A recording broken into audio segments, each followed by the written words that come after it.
अभी एक फैशन हो गया है, आम्बेडकर आम्बेडकर आम्बेडकर आम्बेडकर आम्बेडकर आम्बेडकर। इतना नाम अगर भगवान का लेते तो 7 जन्मों तक।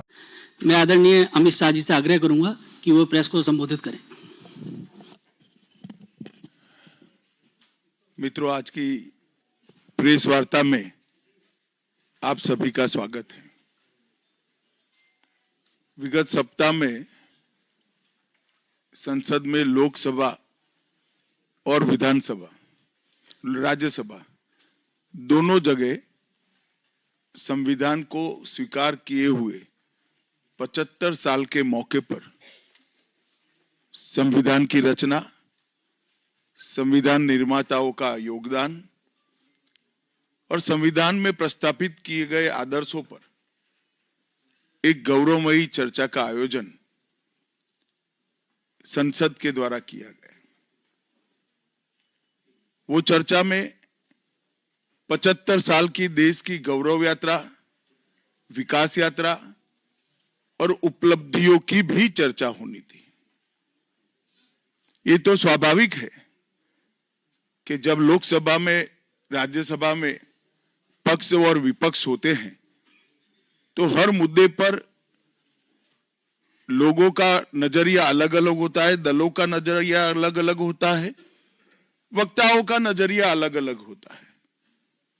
मगर संसद जैसे देश के सर्वोच्च लोकतांत्रिक फोरम में जब चर्चा होती है तब इसमें एक बात कॉमन होती है कि बात तथ्य के आधार पर होनी चाहिए और बात सत्य के आधार पर होनी चाहिए। कल से कांग्रेस पार्टी ने जिस तरह से तथ्यों को तोड़ मरोड़ कर रखने का प्रयास किया है, ये अत्यंत निंदनीय है और मैं इसकी निंदा करना चाहता हूं। ये क्यों हुआ? क्योंकि भारतीय जनता पार्टी के वक्ताओं ने संविधान पर, संविधान की रचना के मूल्यों पर और जब जब कांग्रेस या भारतीय जनता पार्टी का शासन रहा तब शासन ने संविधान के मूल्यों का किस तरह से मूल्यांकन किया, संरक्षण किया और संवर्धन किया, इस पर फैक्ट के साथ भारतीय जनता पार्टी के वक्ताओं ने अनेक उदाहरणों के साथ जनता के सामने विषय रखे और उसमें वो तय हो गया कि कांग्रेस पार्टी आंबेडकर जी विरोधी पार्टी है, कांग्रेस पार्टी आरक्षण विरोधी पार्टी है, कांग्रेस पार्टी संविधान विरोधी पार्टी है, कांग्रेस पार्टी ने सावरकर जी का भी अपमान किया, कांग्रेस पार्टी ने आपातकाल डालकर संविधान के सारे मूल्यों की धज्जियां उड़ा दी, नारी सम्मान को भी सालों तक दरकिनार किया, न्यायपालिका का हमेशा अपमान किया, सेना के शहीदों का अपमान किया और भारत की भूमि तक को संविधान तोड़कर विदेशी देशों को देने की हिमाकत कांग्रेस पार्टी के शासन में हुई। जब ये पूरा सत्य उजागर हो गया तब कल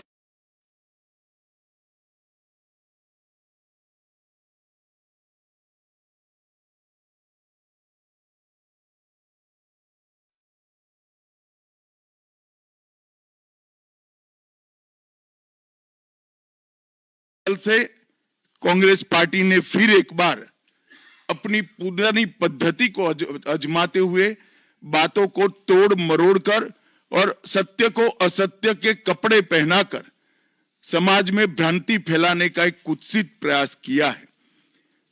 संसद में जब चर्चा हो रही थी, ये सिद्ध हो गया कि बाबा साहेब आंबेडकर का कांग्रेस ने किस तरह से पुरजोश विरोध किया था।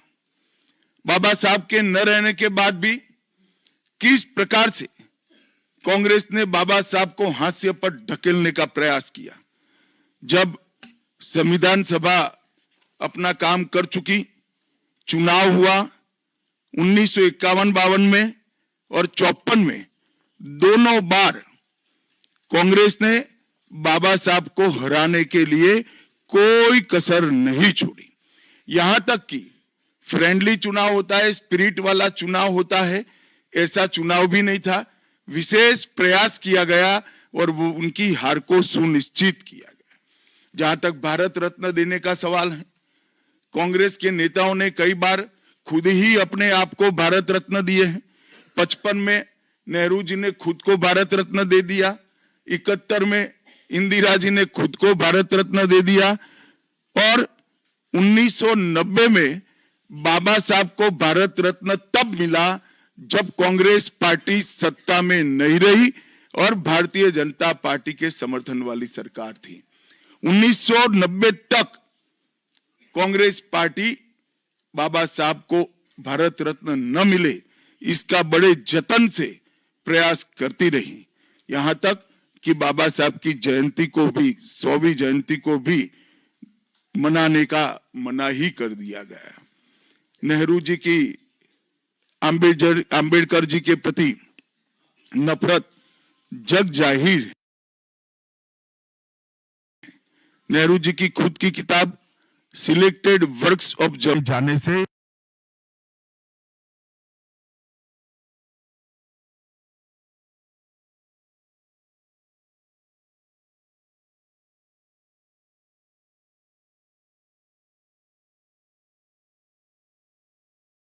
थे, इससे बड़ा कोई उदाहरण नहीं हो सकता।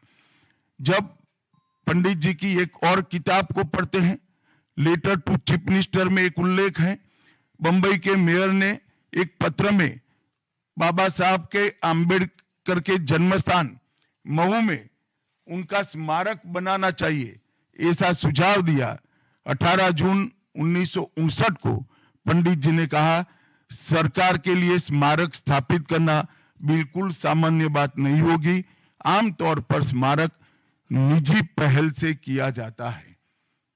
अपने परिवार के चाहे कोई भी सदस्य हो, नेहरू जी हो, इंदिरा जी हो, संजय गांधी हो, राजीव गांधी हो, कई सारे लोगों के लाखों स्मारक देश के अंदर बनाने वाले परिवार के मुखिया कहते हैं कि आमतौर पर निजी पहल पर स्मारक बनाया जाता है, क्योंकि ये स्मारक B.R. आंबेडकर जी का था। मित्रों, जब एक दूसरा उदाहरण मैं देना चाहता हूं, एक सर्वदलीय मंत्रिमंडल, पहली देश की कैबिनेट बनी जिसमें बाबा साहेब आंबेडकर भी सदस्य थे, नेहरू जी प्रधानमंत्री थे। नेहरू जी की किताब selected works of Jawaharlal Nehru में एक और उल्लेख आता है। नेहरू जी के आश्वासन के बावजूद आंबेडकर जी को कोई महत्वपूर्ण विभाग नहीं दिया गया और ये स्पष्ट इसके अंदर उल्लेख है कि सरकार की नीतियों, विशेषकर विदेश, रक्षा और अनुसूचित जाति और जनजाति से जुड़ी हुई नीतियां और 370 के खिलाफ आंबेडकर जी थे। जब एक और कांग्रेस पार्टी है, बाबा साहेब आंबेडकर का कोई स्मारक जब तक कांग्रेस सत्ता में रही बड़ा नहीं बना। जहां जहां विपक्ष की सरकारें आती गई, स्मारक बनते गए। भारतीय जनता पार्टी की सरकारों ने और नरेंद्र मोदी जी की सरकार ने बाबा साहब के जीवन के संबंधित पंच तीर्थ का विकास किया। मध्य प्रदेश में महू, लंदन में वो स्थान जहां बाबा साहब पढ़ते थे, नागपुर में दीक्षा भूमि, दिल्ली में महापरिनिर्वाण स्थान और महाराष्ट्र के मुंबई में स्थित चैत्य भूमि का विकास करने का काम भारतीय जनता पार्टी की सरकारों ने किया। 19 नवंबर 2015 को नरेंद्र मोदी जी ने आंबेडकर जी के सम्मान में 26 नवंबर को संविधान दिन घोषित किया। डॉक्टर आंबेडकर इंटरनेशनल सेंटर की स्थापना भी की। 2018 में प्रधानमंत्री नरेंद्र मोदी जी ने महापरिनिर्वाण स्थल पर डॉक्टर आंबेडकर स्मारक का उद्घाटन किया, जो लगभग 2 एकड़ में फैला है। मित्रों, मैं आज जब आप सबके सामने उपस्थित हुआ हूं, तब राज्यसभा में मेरे बयान को तोड़ मरोड़ कर पेश किया गया। मेरा मीडिया के सभी मित्रों से आग्रह है, कांग्रेस ने सार्वजनिक जीवन में ये जो पद्धति की है कि बयानों को तोड़ मरोड़ कर पेश करना, हो हल्ला मचाना और भ्रांति खड़ी करना। पहले उन्होंने नरेंद्र मोदी जी के भी एडिटेड बयानों को सार्वजनिक किया। चुनाव जब चल रहा था, मेरे बयान को एआई का उपयोग कर एडिट किया गया और पूरे देश में इसको प्रसारित करने का घृणित काम किया गया। और आज अंबेडकर जी के लिए मेरी बात को तोड़ मरोड़ कर वो पेश कर रहे हैं। मैं स्पष्टता के साथ कहना चाहता हूं, मीडिया को विनती भी करना चाहता हूं कि मेरा पूरा बयान जनता के सामने रखिए। मैं वो पार्टी से आता हूं जो पार्टी कभी अंबेडकर जी का अपमान नहीं कर सकती। पहले जनसंघ और फिर भारतीय जनता पार्टी ने हमेशा अंबेडकर जी के सिद्धांतों के आधार पर चलने का प्रयास किया है। जब जब भारतीय जनता पार्टी शासन में रही, अंबेडकर जी के सिद्धांतों का हमने प्रचार किया है। आरक्षण को और मजबूत करने का काम भारतीय जनता पार्टी ने किया है।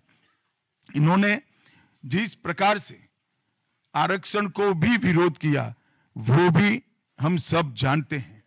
पिछड़ा वर्ग आयोग, काका साहेब कालेलकर आयोग 53 में बना, 55 में रिपोर्ट आई, आज तक वो रिपोर्ट को लागू नहीं किया गया। 31 दिसंबर 1980 को मंडल आयोग बना, मंडल आयोग की रिपोर्ट आई।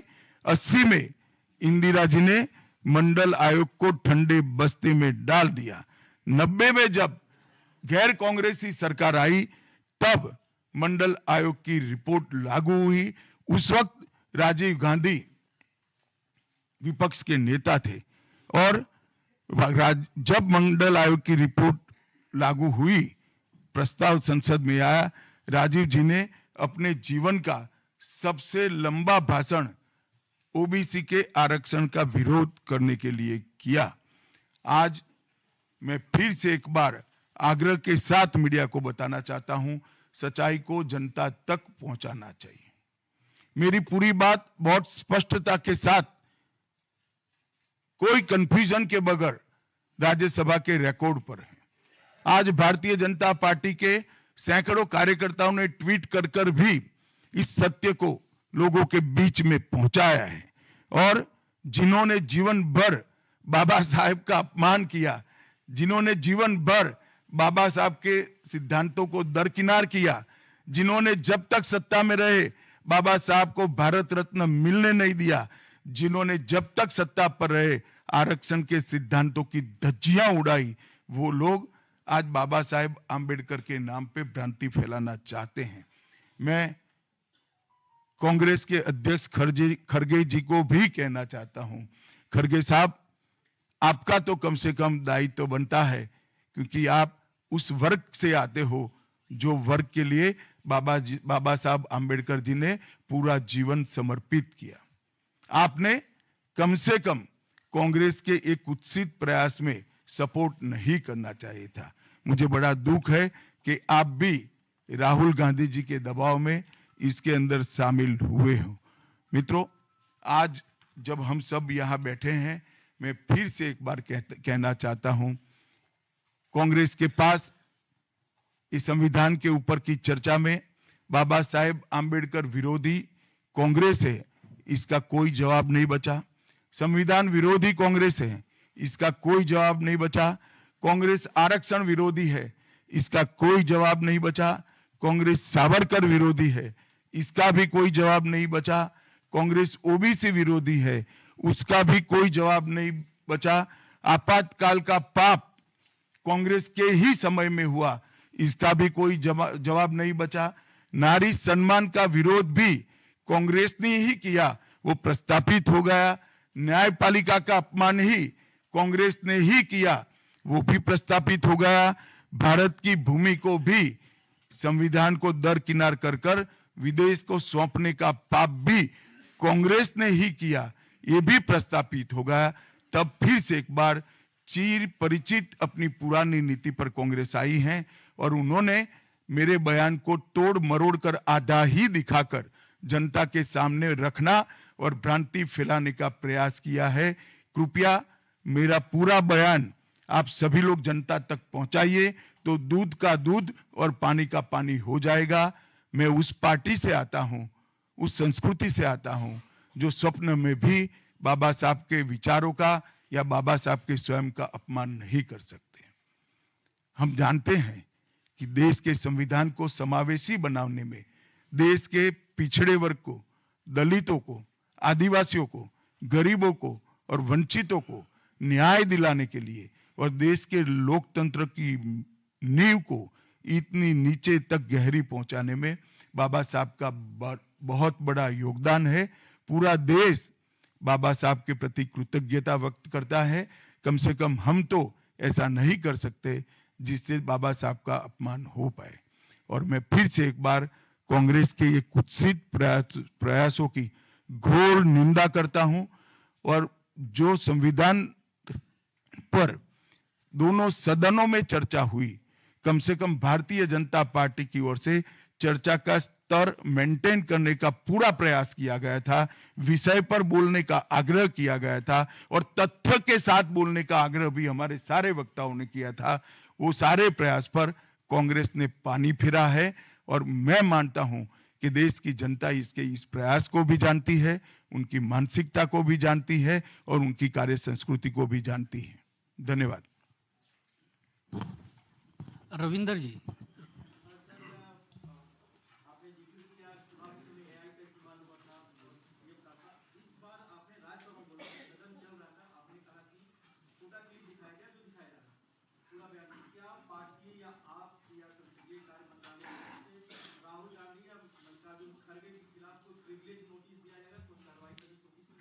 देखिए, मैं पार्लियामेंट के बारे में बाहर जवाब नहीं दे सकता, परंतु मैं इतना जरूर कह सकता हूं कि इसके सारे legal option Bharatiya Janata party तरासेगी।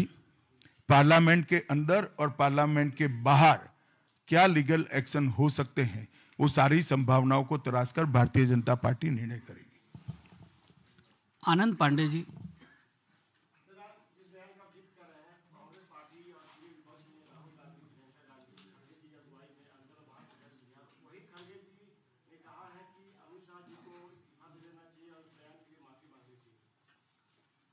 खड़गे जी मेरा इस्तीफा मांग रहे हैं, इनको आनंद होता है तो शायद मैं दे भी दूं, मगर इससे इनकी समस्या का अंत नहीं है। अभी 15 साल तक कम से कम उनको वही जगह पे बैठना है जहां वो बैठे हैं। खड़गे साहब, मेरे इस्तीफे से आपकी दाल नहीं गलने वाली है। Neeraj ji, ABP news.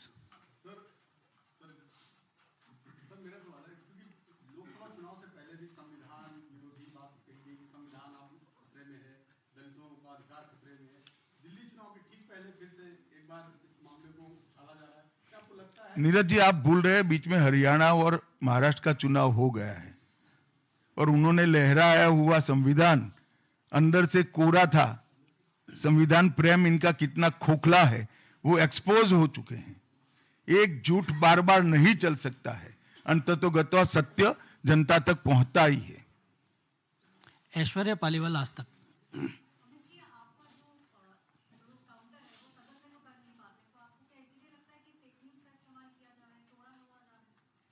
नहीं, सिर्फ मुझ पर नहीं, कई बार प्रधानमंत्री जी के लिए भी इस प्रकार के प्रयास किए, चुनाव के वक्त मेरे लिए भी किया था, फिर से एक बार कर रहे हैं।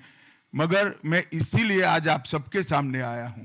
सार्वजनिक जीवन में आपका भी दायित्व है कि क्षीण नीर करने में जनता का मदद करिए, दूध का दूध और पानी का पानी करने में जनता को मदद करिए। मुझे आनंद होता अगर मेरे भाषण के मुद्दों के तथ्यों को वो चैलेंज देते। तथ्य पर चैलेंज देने के लिए कुछ नहीं है। मैंने भाषण का एक एक शब्द तथ्यात्मक है और इतिहास से गर्भ से बाहर आया हुआ है, इसलिए वो इस प्रकार से मेरे भाषण को एडिट कर कर इसको गलत अर्थ निकालकर इस प्रकार का प्रयास करें। शैलेंद्र जी।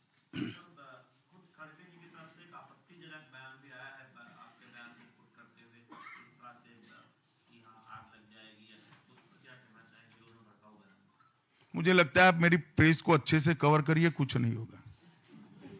प्रज्ञा कौशिक।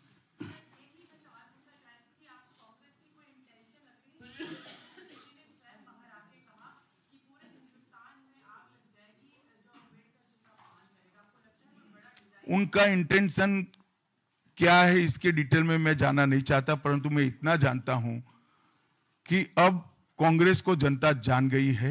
एक ही प्रकार से झूठ और भ्रम बार बार जनता मानती नहीं है। विकास भदौरिया।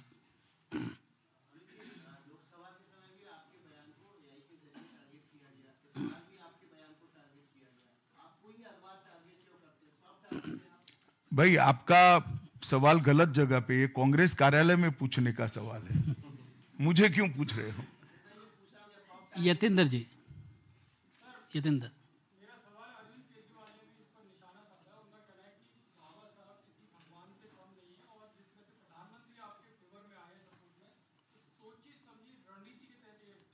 देखिए इनकी भ्रांति है, प्रधानमंत्री सत्य के फेवर में बोले हैं।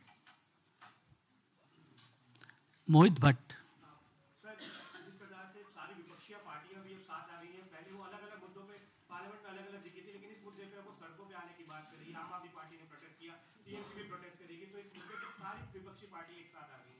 देखिए सत्य को किसी के सपोर्ट की जरूरत नहीं होती। हमारी बात में, हमारे मुद्दों के साथ सत्य स्वयं खड़ा है। सत्य सबके साथ सत्य ही रहता है। कितने भी लोग साथ में आए, इससे सत्य को कोई फर्क नहीं पड़ता। कृष्ण मोहन शर्मा।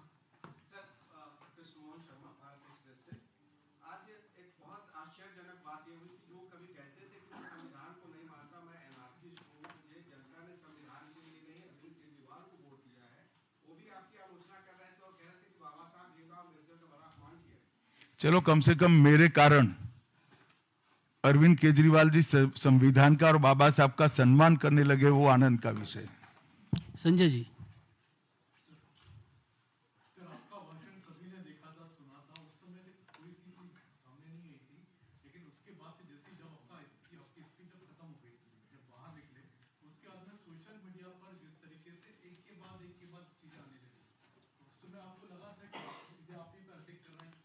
शायद आप भूल रहे हैं कि राज्यसभा में श्री राहुल गांधी नहीं बैठते हैं। राहुल गांधी राज्यसभा लोकसभा में बैठते हैं। आमोद जी।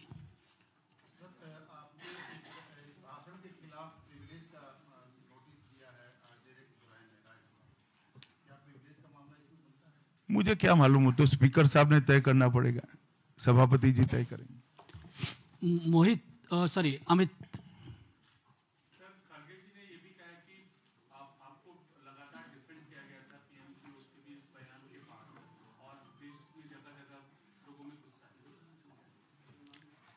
मुझे लगता है कि खड़गे जी ने आत्मनिरीक्षण करने की जरूरत है। वो जो कर रहे हैं इसके प्रति गुस्सा है या मेरे बयान के प्रति, वो उनको थोड़े दिन में मालूम पड़ जाएगा। आप पूछना चाहते हैं?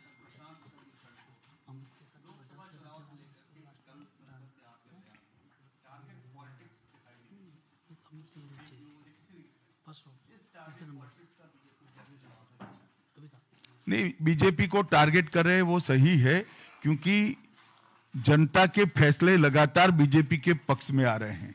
इसका उनके पास ना कोई काट है ना कोई तोड़ है। इसलिए जनता के फैसले के बाद ईवीएम पर सवाल उठाते हैं। जनता के फैसले के बाद खुशफहमी में रहते हैं कि हारने के बाद भी कि हम जीते हैं, और जनता के फैसले के बाद भी फिर से एक बार भ्रांति फैलाने का प्रयास करते हैं, परंतु जनता सब जानती है। अंतिम सवाल रविकांत जी। सर, पूरे सत्र के दौरान देखा गया है कि इंडिया अलायंस सभी मुद्दों पर एकजुट नहीं था, लेकिन कल के भाषण के आपके भाषण के बाद उनको लगता है कि एक मुद्दा मिल गया, आपके भाषण की वजह से सभी एकजुट होकर आप पर हमला कर रहे हैं, तो आपने यूनाइट कर दिया उनको। ऐसा नहीं है। जब एक प्रकार का नैरेटिव खड़ा होने का, गलत नैरेटिव खड़ा करने का प्रयास होता है, तब शुरू में नैरेटिव गलत है या सही वो समझे बगैर काफी लोग साथ देते हैं। जब जनता का रिएक्शन आता है तब कुछ स्थिति अलग होती है। आप थोड़ी राह देखिए। आप सभी मीडिया के साथियों का बहुत बहुत धन्यवाद। आप सब बहुत कम समय में आए, आपका आभार। धन्यवाद।